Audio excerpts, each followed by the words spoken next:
প্রতি বছরের ন্যায় পটুয়াখালীতে আমাদের একটা ঐতিহ্যবাহী অনুষ্ঠান শ্রীগুরুর সঙ্গের প্রতি বছর এই অনুষ্ঠানটা হয়।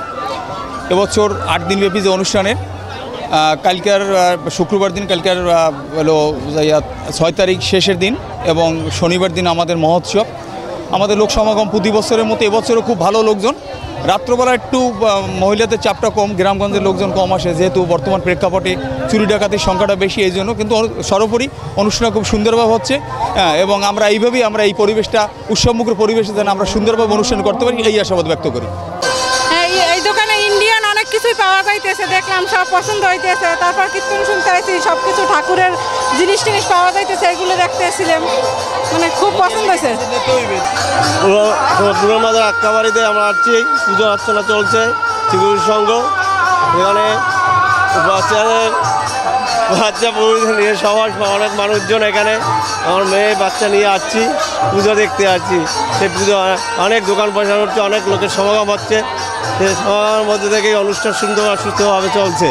আমাদের পটুয়াখালী পুরাতন বাজার মদনমোহন জিউর আখড়াবাড়ি মন্দিরে এই যে একনাম কীর্তন চলছে, এর শ্রীগুরু সংঘের 50তম যে অনুষ্ঠান, মানে 50 বছরে তারা পদার্পণ করছে উপলক্ষে এখানে অনেক ভক্তবৃন্দদের আগমন ঘটছে। তো এই অনুষ্ঠান কিন্তু প্রতি বছরের ন্যায় এবারেও এখানে কিন্তু অনেক ভক্তবৃন্দদের আগমন ঘটছে। তো এবার কিন্তু আর কি দেখা যাচ্ছে যে দূর দূরান্ত থেকে যে লোকজন আসবে সে লোকজন তারাও কিন্তু আসছে এবং তুলনামূলকভাবে কিছু লোকজন কম, যার জন্য দেখা যাচ্ছে যে আজকাল আমাদের পটুয়াখালী দিয়ে দেখা গেল যে দূরপল্লার যে আগে যে রিক্সাগুলো যেত, অটোগুলো যেত, সেগুলো এখন আর যাচ্ছে না। শ্রীগুরু জয়, আমাদের এই শ্রীগুরু অনুষ্ঠান খুব ভালো হইতে আছে। পটুয়াখালীতে খুব সুন্দরভাবে সুষ্ঠুভাবে অনুষ্ঠান হইতে আছে, এখানে কোনো সমস্যা নেই। আমরা মিলেমিশে সব সুন্দরভাবে অনুষ্ঠান করতে আছি, কোনো সমস্যা নেই এখানে। জার্মান টেকনোলজিতে তৈরি আলফা টুথব্রাশ, প্রথমবার ব্যবহারে 99% সুরক্ষা নিশ্চিত। Food graded soft rubber, polished, এনরাউন্ডিং 2 ফিলামেন্ট, যা দাঁতের গভীর থেকে জীবাণু ধ্বংস করে। তাই আমরা ডেন্টিস্টরা ব্যবহার করি আলফা টুথব্রাশ। আলফা টুথব্রাশ, দাঁতের আস্থা, দাঁতের সুরক্ষা। শ্রীগুরু সংঘের অনুষ্ঠানটা এটা আরম্ভ হয় ঝুলন পূর্ণিমা থেকে, কিন্তু ওই যে দেশে রাজনৈতিক অস্থিরতা ছিল, এই রাজনৈতিক অস্থিরতার কারণে পরে এইটা অনুষ্ঠান করা হয় 15 দিন পরে। এই 15 দিন পরে অনুষ্ঠান চলতেছে।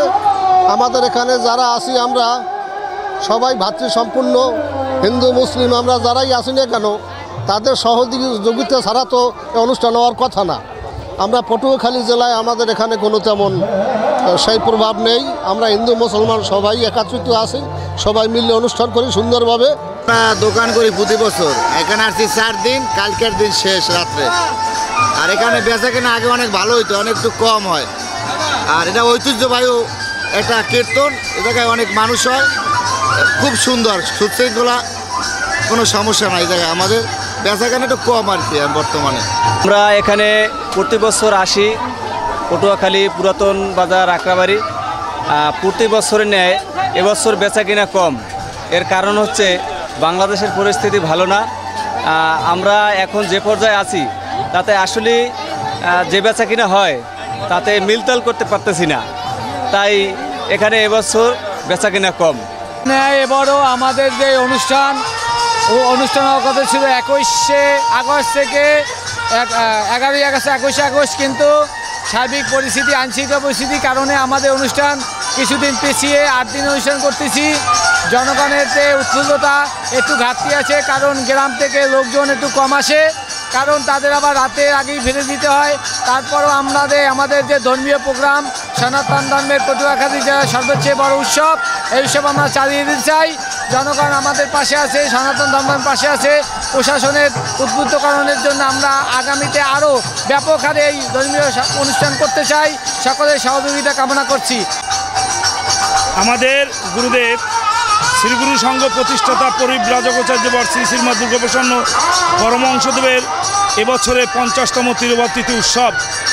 এই তিরুভাব তিথি উৎসব উপলক্ষে আমাদের 8 দিনব্যাপী অনুষ্ঠান ছিল। তার মধ্যে মঙ্গল শোভাযাত্রা, তারপরে ফ্রি ছানি এবং লেন্স বসানো, চক্ষু চিকিৎসা ক্যাম্প, ফ্রি ঔষধ, ফ্রি চশমা। এরপরে 5 দিনব্যাপী নাম সংকীর্তন। আজকে নাম সংকীর্তনের 4র্থ দিন। প্রতি বছর শ্রাবণের শুক্লা দশমীতে গুরু ভগবানের এই তিরোধান তিথি উৎসব উদযাপিত হয়ে থাকে। পটুয়াখালী শাখা সংঘ এই উৎসবটি পালন করে আসছে। এবছরে যেহেতু আরও লোকের ঢল ছিল বা আশা করছিলাম, পরিবেশ পরিস্থিতি এবং দেশের এই অবস্থায় কারণে লোকজন কম হয়েছে, তারপরও আমরা আশা করি মানুষ আগের চেয়ে অনেকটা সুখে আসছে, শান্তিতে আছে এবং স্বস্তিতে ফিরে আসতেছে।